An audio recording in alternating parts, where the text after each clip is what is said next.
Next अब हम देखते हैं क्रुस्कल एल्गोरिदम।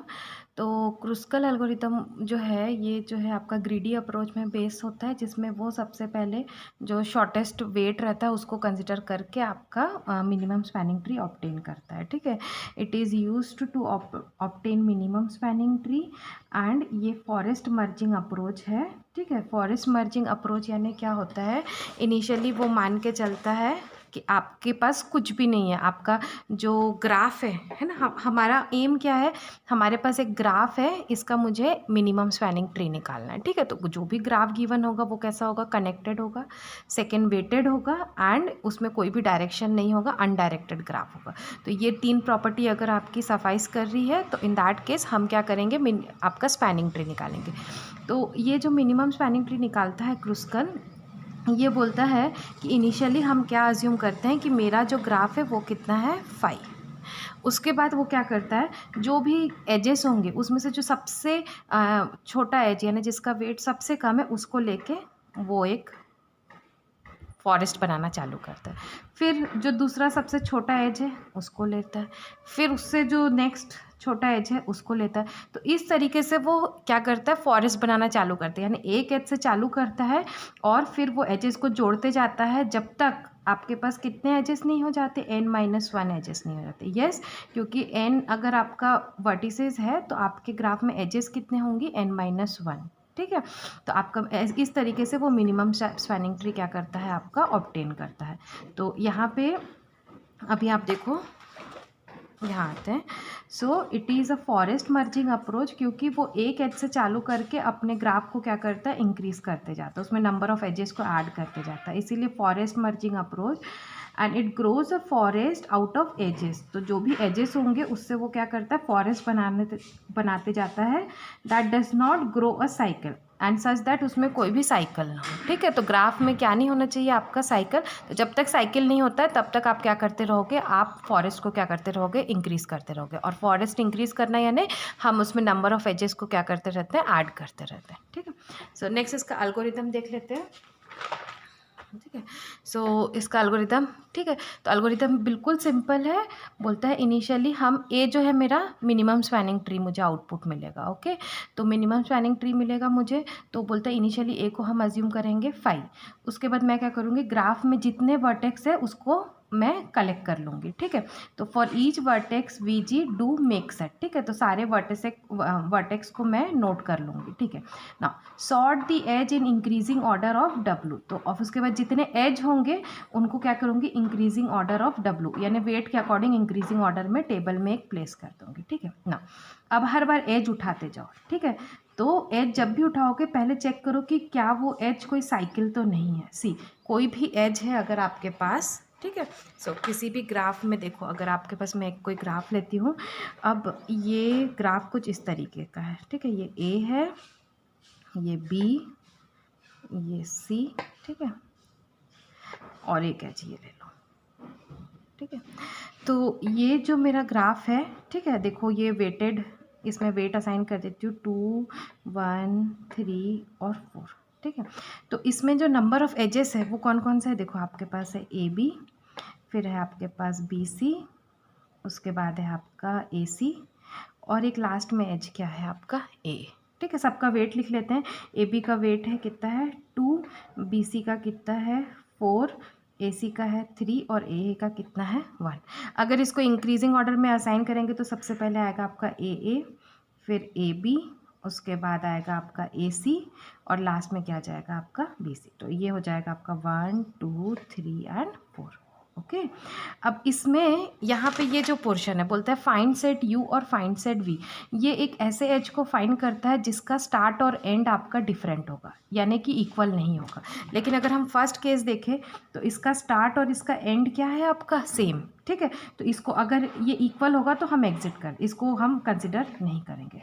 नेक्स्ट हम इसके बाद जो नेक्स्ट इंक्रीजिंग वाला है वो क्या है आपका ए बी, तो इसका जो स्टार्ट है और एंड क्या है आपका डिफरेंट है, और इसको आपके, अगर मैंने अभी इनिशियली मेरा ग्राफ क्या है, खाली मैं आगे एग्जांपल से दिखाऊंगी, तो इसको मैं क्या करूँगी, इंक्लूड करूँगी। ठीक है, तो हर बार एज को इंक्लूड करते समय 2 चीज़ देखना है। पहला कि उसका स्टार्ट और एंड सेम नहीं होना चाहिए। एंड दूसरा, उस एज को जब मैं ऐड करूँगी मेरे ग्राफ में तो साइकिल फॉर्म नहीं होना चाहिए। बस यही 2 केस है, ठीक है। तो ये जो फाइंड सेट यू और यहाँ पे फाइंड सेट वी करता है, ये वही काम करता है। ये बोलता है कि मैं अब सबसे पहले चेक करूँगी कि स्टार्ट और एंड उसका क्या नहीं है, आपका सेम नहीं है, और उसके बाद अगर वो ऐसा है, डिफरेंट है स्टार्ट और एंड, तो मैं इसको क्या करते रहूँगी, ऐड करते रहूँगी, ठीक है। तो नेक्स्ट अब हम इसका एक एग्जांपल देख लेते हैं। तो ये मेरा एग्जांपल है, देखो ये एक ग्राफ है। इस ग्राफ में टोटल वर्टिसेस कितने हैं, 1 2 3 4 5 6 7, ठीक है, 7 वर्टिसेस है। तो 7 वर्टिसेस के लिए स्पैनिंग ट्री में आपका कितना एजेस होना चाहिए, 7, ओके, सॉरी 6, 7 - 1 कितना है आपका, 6। तो नंबर ऑफ एजेस कितनी होनी चाहिए, 6। और वो एजेस कैसे होनी चाहिए, सबसे कम वेट वाली एजेस होनी चाहिए, तभी वो उसका क्या रहेगा, मिनिमम स्पैनिंग ट्री होगा, ठीक है। तो अब इसको सॉल्व करते हैं हम लोग। तो अब इस को लेके अब यहाँ पे मैं आ गई, ये मैंने इसको अरेंज करके रखा है, ठीक है। सो ये ये ये जो मेरा ग्राफ है, ठीक है। तो इसमें जितने वर्टिसेस है सबको मैंने इंक्रीजिंग ऑर्डर में अरेंज कर दिया। देखो सबसे कम क्या है आपका AD, ठीक है, फिर CD, उसके बाद आपका BE, ठीक है, B, और क्या है आपका E, उसके बाद DE। तो इस तरीके से 1 1 वाले को सबसे पहले, फिर नेक्स्ट वेट है 2 वाले, ठीक है। तो आपका AB और ये CF। ये जो सीक्वेंस है 2 2 2 का, आप कैसे भी रख सकते हो, इसमें कुछ ये नहीं है, जो आपको पहले दिख जाता है आप उसको अपने टेबल में पुट कर लो। फिर 3 वाला, नेक्स्ट 3 है आपका EG या GE मैंने लिख लिया है। उसके बाद आपका 5 वाले हैं BD, ओके, BD, और कौन सा है DG, ठीक है। लास्ट में 6 जो है आपका FD और FG। एक बार टेबल बनाने के बाद आप क्या करना, चेक भी कर लेना एजेस उतने हैं कि नहीं, ठीक है। तो यहाँ पे देखो 1 2 3 4 5 6 7 8 9 10 11 और 12। तो टेबल में भी देखना 12 एजेस एंट्री हो चुकी है कि नहीं, ठीक है। तो एक बार एजेस एंट्री हो गई तो अब हम इसको क्या करेंगे, ग्राफ में इंक्लूड करना चालू करेंगे, ठीक है ना। जब भी ग्राफ में ऐड करोगे आप इनिशियली एक एज से चालू करना, और ऐड करते करते अगर साइकिल होगा तो उसको इंक्लूड मत करना, ठीक है। तो अब हम यहाँ से अब चालू करते हैं नेक्स्ट इस टेबल की मदद से, ठीक है ना। सबसे पहला जो है इनिशियली मेरा जो एज है मैं किसको इंक्लूड करूँगी, AD को, ठीक है। तो सबसे पहले मैं कौन से एज को इंक्लूड करूँगी, AD को। अब यहाँ पे आप इसको मैं इधर रखती हूँ, इस पर भी थोड़ा देखते हुए,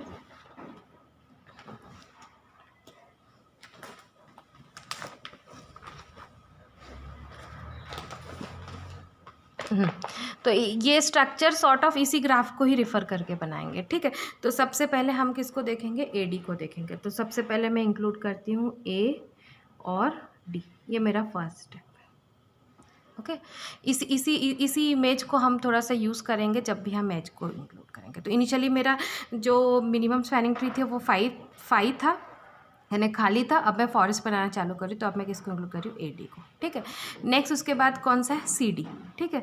तो CD देखो कौन सा है आपका, C और D। तो मैं यहाँ पे C और D को कनेक्ट कर दी, साथ साथ वेट भी लिखते जाओ। तो मैंने इसको इंक्लूड कर दिया, इसको इंक्लूड कर दिया। नेक्स्ट मेरे पास है B और E, ओके। तो B और E देख लेते हैं। यस, तो ये B कहीं यहाँ आता है और E आपका यहाँ आता है। तो नेक्स्ट स्टेप में मैंने इसको यहाँ पे इंक्लूड किया B, और यहाँ पे मैं क्या लिख लूँगी, 1 लिख लूँगी। नेक्स्ट BE को इंक्लूड करी। अब उसके बाद फिर क्या है मेरा, DE, D और E, यस, इसको भी इंक्लूड कर लेंगे, साइकिल नहीं बनेगा। तो ये कितना हो जाएगा आपका, 1। नेक्स्ट उसके बाद क्या है मेरा, A और B। सो A और B को मैं ज्वाइन नहीं करूँ, क्योंकि जैसे ही A और B को मैं ज्वाइन करूँगी तो यहाँ पे क्या बन जाएगा, साइकिल बन जाएगा। तो इसको मैं नहीं रखूँगी। फिर A और C को भी नहीं रख सकते, क्योंकि अगर इसको करेंगे तो ACD का साइकिल बन जाएगा। तो ये छोड़ दो।